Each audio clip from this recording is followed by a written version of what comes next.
I'm not nervous to do this, but I'm just like, I'm checking it on mine now too. I apologize for the wait. Don't worry about it. I've never done this before.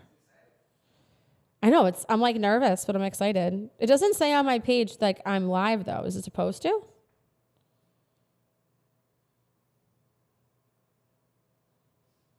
It says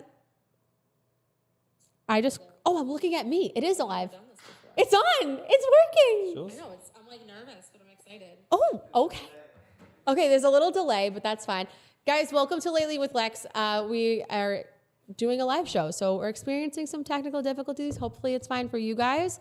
But I think that media is changing and authenticity is, the way to make it. So instead of doing recorded shows, we're going to be doing live shows. Today, I'm joined by someone who I'm actually really excited, got referred to from another client of mine. James, I'm so excited you're here. Thank you. So tell me, so you're from Ireland. I'm from Ireland. When did you come here? I came here 10 years ago. That's like not that long ago. It's not. Were you so you own a job? For preface, he owns like a huge design build company. Were you doing the same thing there, and then you came here and you're doing it? Yeah, I was doing the same thing there, and I always wanted to come to America. I was born in Lowell, Massachusetts. Believe it or not. Really? Yeah. You guys all have the same story. A lot of you are born here, and then you go back, and then you come back. I went back when I was like 8 months old. And, Okay. I came back. I always wanted to come back here and open my own company. Okay. I have uncles up in New Hampshire. They're well-established contractors, and so it runs in the blood. That's awesome. Yeah. So did you always just like building houses? Did you like doing commercial? Like It was both. Like, I loved the business side of it. I loved actually an end product to whatever I done. Like, if that makes any sense. I get it. Yeah, and I love the business side of things, working with people. And it all just happened just like that. Which is. Do you find running a business easier here than running one in Ireland? Like, well, I didn't run one in Ireland, but I wouldn't. I couldn't see myself running one in Ireland. The country. It's too hard to make. I think, back in Ireland, they make it difficult for you to to be able to have the opportunity to make money. Yeah, to have the opportunity. I just didn't see it happening for myself back there. But over here, if you have your head on your shoulders, I felt like you can make it. Yeah, if you work hard, you can totally make it. Yeah, between the contacts and doing good jobs and stuff like that. Was coming back to Massachusetts always something you wanted to come back to because you were like born here, or were you thinking of going other places? Yes, it was Boston. Yeah, because I was coming and going every summer to my cousins here, and okay, I was familiar with Dunkin' Donuts and all that kind of stuff. So you came back for the Dunkin' Donuts. Yeah. So it was going to be Boston. Was going to be my destination because I feel like it helped that I knew the area a bit. So what is your focus on building now? Now you're in Southie a lot, building places there. Are you building a lot of houses, like duplexes or whatever they're doing, multifamilies over there? Yeah, so we're doing a lot of additions on homes, like adding the square footage for homeowners, people that don't want to move, love their home. Yeah, because they have good interest rates right now. They got a good interest rate, so now no one can move. We have to add on. Exactly, and it makes sense really. Like I look at it as a homeowner myself. Like, what would I do? We never put pressure on people. Like, what we lay it in front of them. We're like, what do you think? Well, it's like you could buy what you want. But buying what you want already done is a larger amount of money than if you just took what you had and reconfigured it. It might take some time and patience. I think that's what people don't understand is how patient you need to be with construction. Yeah. And I am. Yeah. That's where I fail. Yeah. Well, I can't. Yeah. You have to. How will I put it at all? It has to be. You have to have a. What's the word I'm looking for here at all now? You can't just jump into it. No. As a homeowner, we try to tell the homeowners, listen, you have to have a plan. You have to have a plan. Like, when we come on board, that's where the design builds, we come on board to quarterback it from start to finish. For a small fee, but it's well worth it, less headaches. Yeah, because then you know what you're doing. Nothing's worse than like opening something up and then you're like, wait, there's all these other things. And I feel like that's another thing with construction. I feel like a lot of people here, when the pandemic hit, a lot of them, like in my case, my husband opened his own thing and he does his own thing. But now there's all these little tiny contractors that aren't really doing big stuff and not like they don't have the systems. Yeah. So you have to like clean up the mess, I'm sure, for a lot of contractors that are in the world now. Yeah. Especially down in Boston. Yeah, definitely. Once we meet homeowners, sometimes they put the horse before the cart, Oh yeah. and they've got involved with an architect where, he can build the Taj Mahal for you, but Is it gonna work? you need to know what you want to spend like. And when we talk to homeowners about that, it's not like we want to know a budget, a range what they want to spend, because it makes sense, right? Well, I think people, they fear when you ask, what is your budget? When you ask that question to them, because they're like, oh, well, they're going to be at the top of my budget. And realistically, no, that's not why you're asking them. You're asking them so you can give them, okay, within that budget, this is the look that you want. This is what we could do, maybe cheaper materials to kind of make your vision come alive, but maybe not with like marble. Maybe you just kind of pick and choose what's better. Yeah, you said it right there. That's it. Like, you're creating a budget for them, and it's great to talk numbers at the start. 'Cause if they say it's 150 and the project's gonna be 300, respectfully, That happens a lot, thanks, though. but it's not gonna work for you. I feel like now also with business, like with construction, is people go into it where their budget is one thing, and I always tell them whatever your budget is, like add 30 grand and like pretend like you don't have it. Yeah, Because there's always contingency. something that's that's going to happen. Yeah, At every job we've ever done, there's always been like, oh, yeah, that some crazy complication. yeah. Because when you're doing an addition, obviously you're attaching, the addition to the house. Yeah. So you pull. We don't look for that work. You know what I mean? But we just tell them, listen, put 10% away. If you need to use it, use it. If you don't, do you go put on that as holidays. part of their budget? If they're like, my budget's 150, you're like, put this much away. Yeah, So we're so- gonna pretend like we don't have that. Exactly. So if it's 200 projects, put factor in 220. Yep. That And- makes a lot of sense. Yeah. How do you manage? So how many employees do you have? How do you? Yeah, so we have 4 altogether. We got 2 in the office. We have super out in the field. Myself, I'm out there supervising, and I have a business manager. That's 5 actually. Yeah. So I have a Awesome. business manager in the office, Dave, who keeps an eye on the numbers and. They do all like the leads and everything like that. So what are you word of mouth? Like, what are you doing for marketing? It's like. That's a good question. Someone asked me that there the other day, and it's a third. Like it's like leads, architecture. The architects will give you some leads. Word of mouth, and then social media. So That's good.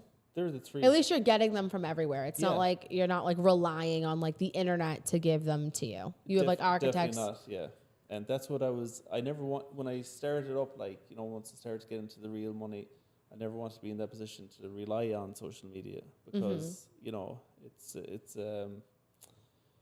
it's a lottery really, How did you go about starting when you came here? So were you just doing jobs yourself and you scaled, or how did that? Yeah, so work? I was a super on a job for a guy in South Boston. And, Okay. he had, it was a big job. It was a 3-family. We were gutting it. And, a lot of work going on there. We dug out the basement. We underpinned it. And I kind of said to him, I'd love to start my own thing. And he said, why not? Yeah. Why not? And then my girlfriend at the time, I just met her like maybe 2 months prior to that, and she encouraged me. She was like, why not, What else do you have to lose? And then it dawned on me. I was like, yeah, sure, let's go for it. And So did you just get your CSL right away? I didn't know. So I got my, the doing business, or what is it called? A DBA? The DBA, yeah. And then got a van for myself and went out. And the guy that I was supering for, he subbed me a few small jobs. And then I built my... So was he pulling your permits for you? So some of the jobs were just like paint jobs. Okay. Yeah, trim, demo, Easy stuff. demo jobs, yeah. But I had a vision, Yeah. I knew where I wanted to go, like. But, I learned the hard way between, tax and all that. But Oh, it's brutal. and then 2 years after that, then I got my CSL. And I wasn't ready to do addition until, I wanted to get the knowledge of the work over here first, I definitely think from my experience,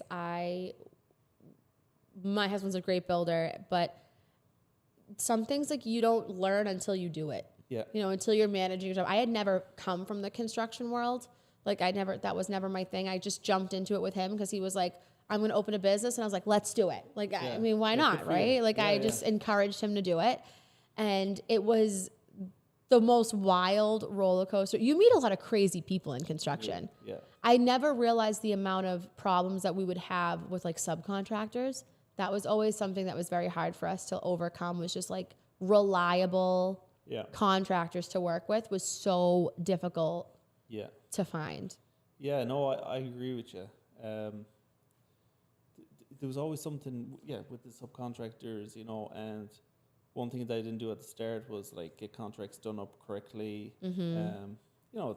The basic things. Get everyone's insurance and everything like that. Yeah, doing cash, paying them cash, and then you're getting screwed for the. Oh, yeah. All that. Like my first year, I got a tax bill at 25 grand.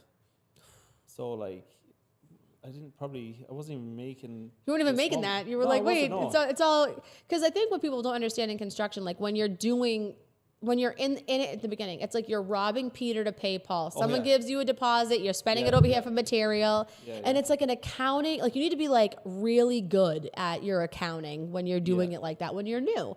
And I think that's where a lot of people get in trouble, is because you're like, oh, I ran out of this deposit from this person, but I have a new job coming, so I'm going to, and it's robbing just Peter this. to pay Paul all day. Yeah. Yeah, but I can't do it. Like, but that's just how construction is in the beginning. And then Peter and Paul have your money at the end. Yeah. You don't know where the hell it's gone. Yeah, then Uncle Sam takes what's left. Oh yeah, Sam. Yeah. Cheers. And then and then my wife didn't like this. A lot of it was kind of like learning curve. Like it was a lot of it was like, we're down and out. But my wife always believed in me. Like I think that is very important, that you have a strong partner. Yeah, definitely. Because if you didn't, you probably wouldn't have taken this leap and you wouldn't be as successful as you are. Maybe you could be, but maybe not to this level. Oh, definitely. Because yeah. you have that coach, that person to push you that was it. to to drive to do it. If she had said to me that day, maybe you're better off just, staying put and getting a nice cozy job in the union, I probably might have said like, yeah, why not? Like, But she that's was like go boring. for it. Yeah. So when she said that, I was like, let's do it. Let's go. We were Let's just we're just go. dating for 2 months. I was like, all right, You're like, I'm going to listen to this Yeah, girl. 2 yeah. months. I'm gonna marry you. Is she Yeah, your wife now? She's my wife now. That's amazing. yeah. She's my wife now, and we. Is two she lovely from kids. Ireland or is she from here? She's from here. Okay. Yeah, she's an MP in Children's. I love it. Yeah. Shout out to Children's. I know, it's a great house. We have a lot of friends that work over at Children's, so she probably really? knows a lot of them. Yeah. Yeah, That's awesome. So how did you manage building to what you are now with like subcon? Like how did you build that? Did you just get burnt a lot and then you found good people along the way? Or did you know people that also came from Ireland and they started to work with you? I have a couple friends that do that. So Yeah, so I how do I put it all? I knew a few older guys over here, a few older Irish that you could trust. And I got a bit of advice from them going forward. And I always wanted to get into development down the line, as in like big projects. yeah, like buy and do a flip here and there, Mm-hmm. And then, probably 2 years into it, I wouldn't say get on my feet, but I was getting kind of, my feet wet in the construction world. And, I was saving a bit of money as well, which is crazy. Like, but I was like, because my wife was keeping me on straight and narrow. Like she quieted me down like 90%. And I love it. yeah, and Is she Irish? she's American. Oh. Yeah. Oh yeah. Just like keeping Put you the on the whip straight. me. Oh yeah. I love that. And then I wanted to buy a 2-family, and then this developer, Irish American guy, said to me, "I have one that is too small for me. Would you be interested in taking a look at it?" Dumb. And I bought it unbeknownst to my wife, like, because I had to make the deal just right there. 2 days, like, I told her about it, but not like everything. You're like, hey, this guy offered me yeah, this 2-family. yeah, And you probably left it open where you're like, yeah, it's a good deal. yeah, and Then you kind of just ignore it until 2 days That's later it. and you're like, so we bought it. yeah, that was basically it. I told her, like, I'm thinking about, making an offer, and she was like, yeah, do what you gotta do, honey. And I said, I love her. okay. 2 days later, I said, I have a surprise for you. And I said, I gave them she was working anyways, actually. She was working, so I couldn't get in touch with her to say that I was going to do the deal. Oh, well. So, so we gutted that and we converted it to 2 condos, and we moved into the first apartment, and we rented out the second. So then, while I was doing that project, I learned a lot about, you know, the deep construction world of things. If you get me, you know, the fully gutting a project. I dug a out lot the of work. basement, yeah. And Did you put a new foundation in? Yeah. Like, oh yeah. yeah, oh yeah, went all out, yeah. Is in Mattapan and Dorchester there, and It's expensive down there too. It's not. I feel like for me, other than the inconvenience of Boston itself, just because I'm from the North Shore, so like driving in there, I'm like, "Ugh, please, I don't have time and patience for it. Yeah. I can't imagine running a job yeah, in, tough. like, just like trucks in and out, deliveries, this, Yeah. that, like the coordination that you need to have. Yeah. Like, I'm sure you need like parking And permits. yeah, and the awareness, like, you know, people, you know, like just for their own health as well, like people walking on the street, stuff like that. Yeah. And Just not paying attention. exactly. And going back to your question there, about like how the company built, like, so people seeing that I converted, they finally took me serious, like, you know. Yeah. I converted this 2-family into 2 condos, fully gutted it. So I used that as a kind of a platform to, like, you know, on my social media, you know, I did a whole, you know, real stories, you name it. And then I got talking to a guy who was the loan manager for the, you know, we took out a business loan to do it. And his name was Dave Finney. And he told me, you know, I was trying to do it, you know, kind of quicker than what he was, you know, they'd splash the money out. And he kind of gave me guidance on it, right? And now he's my business manager. I love it. Yeah. Like, You gotta hire. You need the 7 business years. managers like that to Yeah. just tell you how to do things, so Yeah. you're not. He was like, doing no, it the no, wrong no, way. no, you're not doing it that way. And I was like pissed, like, I'm like, I am. And he's like, you're not, no. And then, Construction's like a dance. Yeah. You need to know when to finish it, maybe when to go a little bit slower, to pace things out. yeah, And that was never where I was strong, because I was like, why don't we just get this done? And my husband's like, you can't. You have to get this done first. And you have to wait for this person's schedule. And I was like, why? Like, why can't everyone just be coordinated? Like, why can't we have a meeting and like figure this out? And I think eventually, like, if I stuck with it, we could have created like a really good team and done it that way. I think that, like, I felt like I was babysitting adult men, and I just couldn't do it. yeah, I know. No, it was tough. This was tough as well. And I was using capital from the company to fund it. And my wife was like, what, we're playing with house money here, you know? Yeah. But it was a gamble that paid off, you know? Eventually it paid off. But that's how every business is. Yeah. I think that, like, to be a business owner, you have to be willing to take risks. Yeah. No matter what that looks like. So whether you're robbing Peter to pay Paul and you're like, shit, I don't have money for either of them yet. Like, you have to be able to take those risks, but then you have to be able to like pivot and be like, okay, well, I screwed up. Yeah. So this is what I got to do to fix that. Yeah. And like And make moves. Yeah, and what I was doing is, so the side jobs that we were doing at the time that was funding it, I was doing decks, and I was doing, Yeah. you know, Decks are a great way to make yeah. money. Oh yeah, brilliant. People that sleep on decks, I think, are crazy. Yeah. I know a lot of contractors, they're like, no, I don't like doing decks. I'm like, why? Yeah, no, They're not difficult to build. Yeah, it was like a funding. It was funding things for me. Like, but I was making sure that the job was done correctly, so I didn't have that headache. And the first, you know, I'd always break down to 3 payments, and the first 2 payments were materials. Yeah, exactly. And then the rest was going to go in. I was pumping it in like that. Like, so I was leaving myself short, but it was going into my property, and then my wife had her income. So Yeah.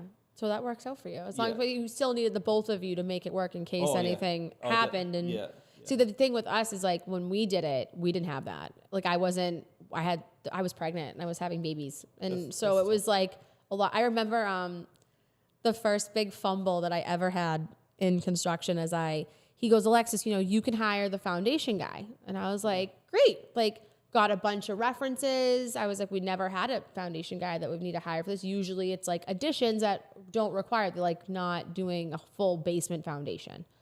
Or they're just like pouring something small. So I'm like, okay, I find this guy. He shows up and tells me everything he's gonna do. It's great. And I'm like, awesome. And he goes, hey, I'm having an issue with my business bank account. And I was like, oh, okay. Like I had everything. So I was like, okay, like not too bad. I didn't think to like check the paperwork when it came to like its validity. Like I was like, oh, he gave me paperwork. Like this should work out, right? No. So I gave him $7,500. He goes, $7,500. He goes, is it like a little deposit? I'm like, okay, great. Like not the biggest, not the worst, but like it's a sizable chunk out of this. Yeah. And he goes, can you write it to my girlfriend because I'm in the middle, like I'm just changing the account over and now everything's a mess. And when I spoke to him, I was like, okay, that's fine. Come to find out, this kid gets arrested.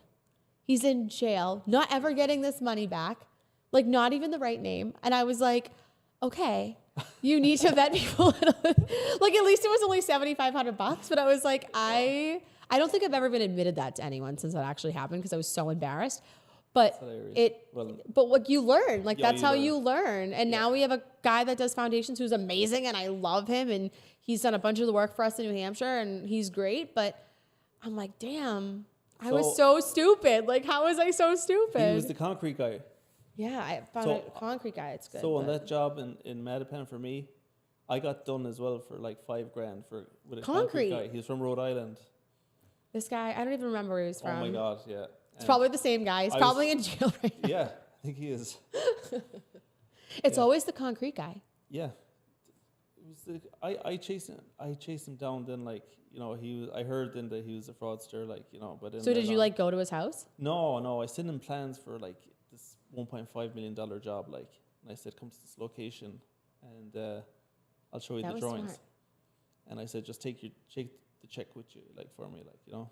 Yeah. And he came, like, and he gave me like two checks, $2,500 each, and I brought them to the, you know, and they just bounced.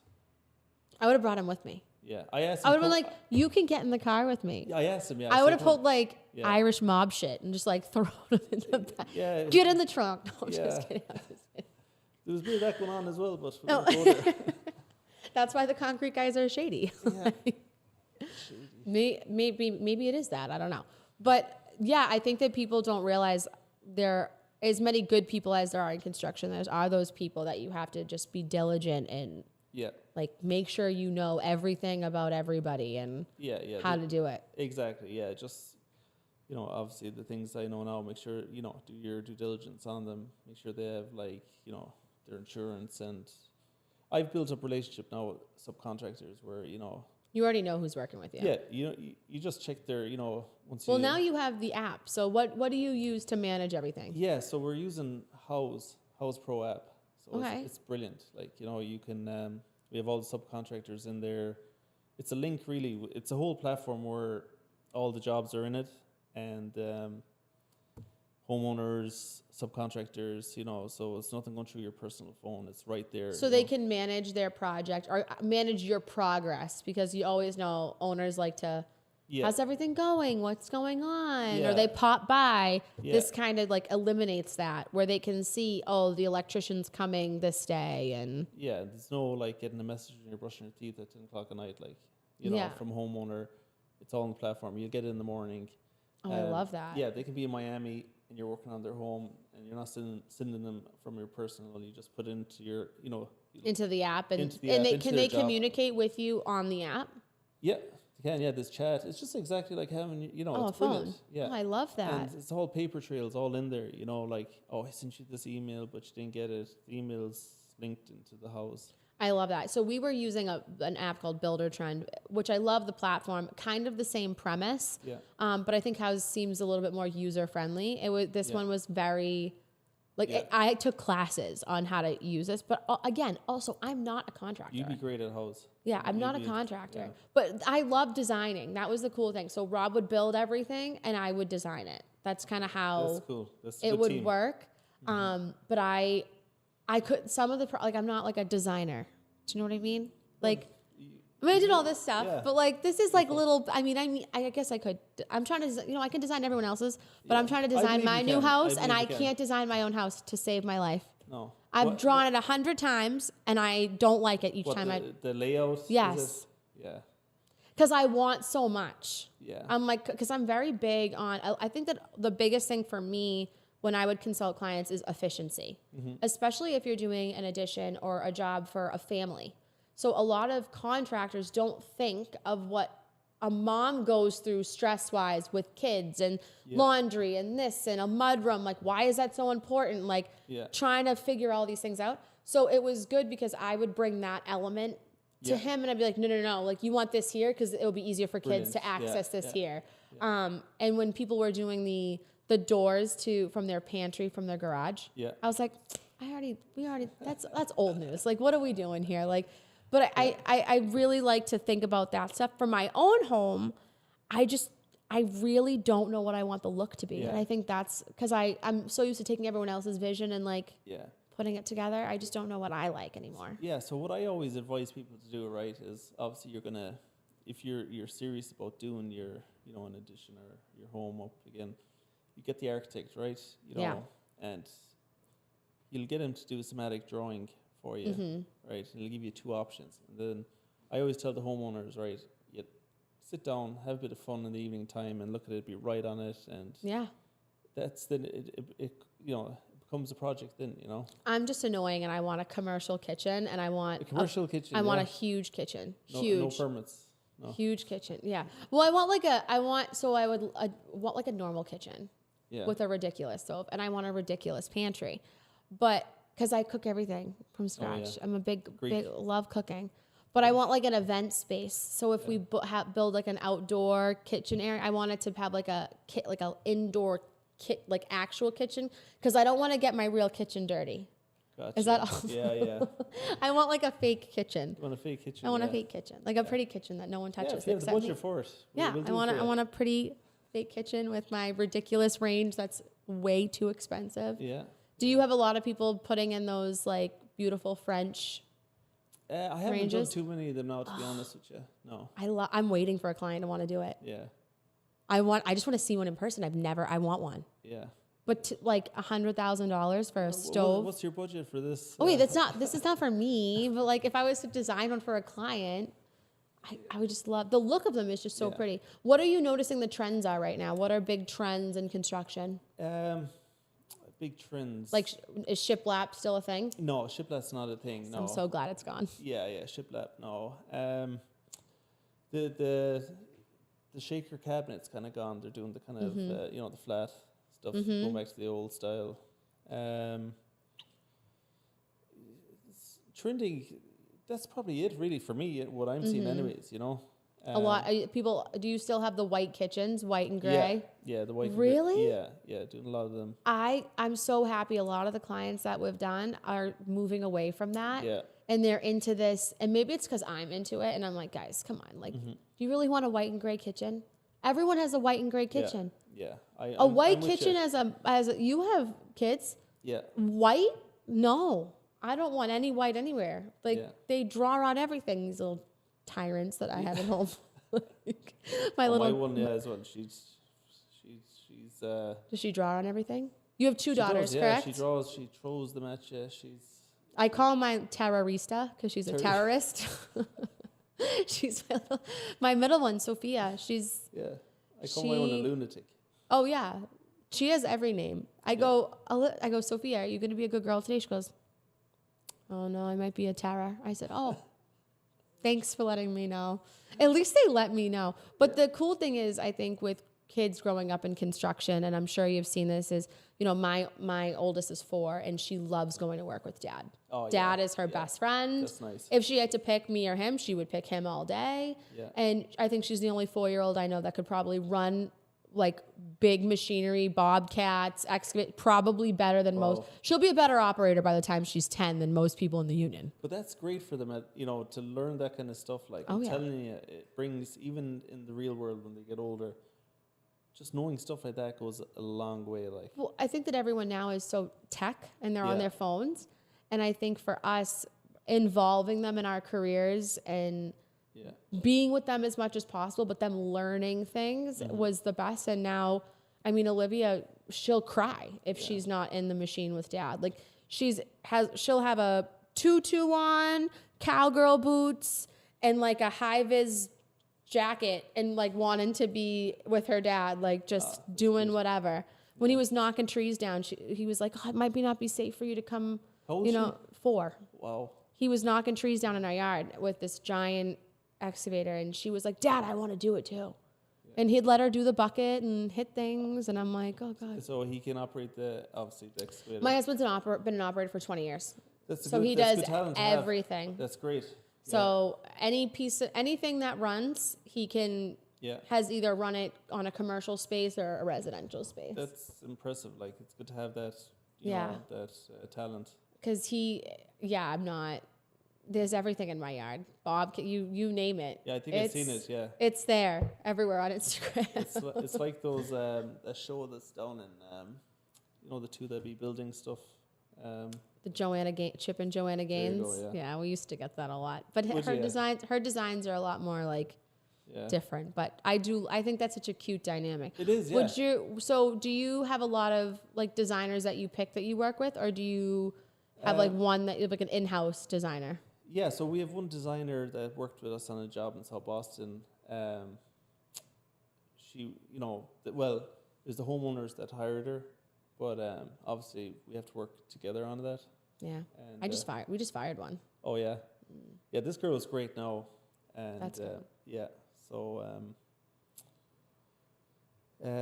but other than that, really, some of the homeowners just pick their own stuff, and we have the vendors. So I love doing that. I interact with the homeowner.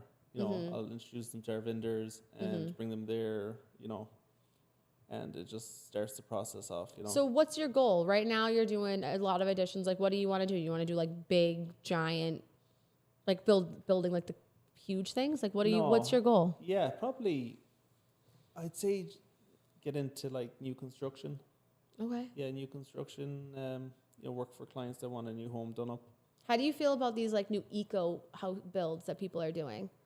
So all these like super efficient, no toxic chemicals. Now people they don't want to use PVC anymore. They want to go back to copper. Yeah. Have you seen a lot of that in Boston? I've seen that. Yeah, out in the the suburbs as well. I've seen a bit of it. Like, so, listen, if they want to go that route, they can. Just more expensive. It's more expensive. You gotta. But couldn't you also argue it lasts longer?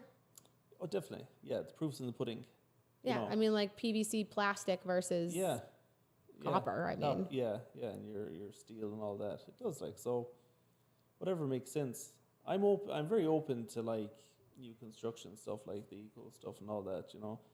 But as you said there, what I'd like to move on to after this is probably even doing developments myself eventually. Buying property and building homes. But I want to build homes for people to have that relationship with them, not just to build them, to sell them, and Yeah, you want to enjoy the experience. Yeah. You would rather be hired by them versus like just being a developer. Develop all these houses that look exactly the same. Yeah, exactly. And then sell them off. Yeah, that's my big thing. Yeah. Like you want their personality in it. Yeah, exactly. With Flaherty's, I don't want to sound too cringy, but I like to have that relationship with the homeowner. I don't think it's cringy. People say like, don't get too close. Like, you're not, like, you're building a relationship. You're making them feel comfortable. You get very close. Yeah. I think that the client that we have right now in Wakefield, if she could put my husband in her will, she would. Yeah. Like, he does everything over there for her. He guides her in every direction. I mean, we've been with her from building a dining room table to doing a giant addition to managing her property. Yeah, and it's brilliant. Yeah. You get to know these people and they become family if you're with them for that long. Yeah. So I think it is important to have like that relationship all the time with them. Absolutely. And one thing, we thrive on at Flaherty is like, you need to get out of the job. You know what I mean? Mm-hmm. You need to finish that job. As good as the relationship is, like, you get your punch list and you get out of there. But you keep that relationship. If something, chips off, you go back there and you help them out. Mm-hmm. You still keep that relationship. But for us, our main thing is in and out. Finish that. Get over there. You know what I mean? Well, because the longer you take, the more money you're spending, and you're not making money when you're just staying there. But even at that, like, you have like, you haven't closed out the job, so you got $5,000 still left on it. So on the books, she's still open. Like, you want to close that out just to move on. Like, And construction books, like I said, they're not easy. It's a lot of shifting and moving. Yeah. So what would your advice be to someone who wants to get into construction that either is scared to make the jump or maybe things that... I always encourage people to... just do it. yeah, just go for it. Take advice from, you know, if there's advice to be given, take it. One thing I'd be big on is like keep your head on your shoulders, you know. If, like for me now, drinking didn't go well with construction, and you know we learned that with myself and my wife. Like, you know, it just didn't go. Like, you know. Are you guys sober? I'm sober, yeah. How many years have you been sober? I'm sober actually probably 8 months now. Good for you. Yeah. We're 4 years. No way. Yeah, my husband and I. Yeah, I'm 8 months. I decided just to leave it. You just got to cut it. Yeah. I think that alcohol is a way, especially in construction, you don't mean to drink your problems away, but you kind of like need to ignore them sometimes because you're like stressed out. Yeah. So I think alcohol can sometimes get in people's way in any career. It doesn't have to be construction. It can be anything. Yeah. But I think once people make that decision or they're like, I'm done, the amount of clarity that you have and the way you look at things is so much different. Like I pivot and move and do things so much different. And not that I was ever reliant on drinking. I think that like I was more of a social drinker anyway. Yeah. But still, I feel like I love when I hear that people are sober. I think it's amazing. I think it's a great thing for well, for when I met my wife, like I was like, you know, I had Hold on do we have a visitor in here? Oh, we're live. Oh, maybe we don't. Sorry, I thought that someone was coming in our door here. yeah, like she quieted me down. Like I know I said she quieted me down 90%. Like she did, like because you know, living the Boston life, you know. So I always ask the advice part, but I also we're gonna have you back and have you with your clothing line that you have. Yeah, that's right. And so where can everyone follow you? Yeah, they can follow me on Instagram, Build Lucky Co. That's the Build Lucky Co. That's the clothing brand, but I love it. We're gonna pull it up here. I have it on my phone too, so we can pull it up. But I'm so excited. I'm excited to buy some of it. Is there a link on there so you can buy it now? Not yet, no. Not yet, no. But so can I message? Can I message you for some? Yeah, I'll get you some gear. All right, I'll get the kids all to get it. Yeah, I'll get you. Well, St. Patty's Day is coming, so it's like it works out. Yeah, everyone's gonna. You're like, ew, that's cringy. Yeah. We're gonna go past that. Yeah. Well, I feel like my kids are they're into the whole Shamrock thing right now. Yeah.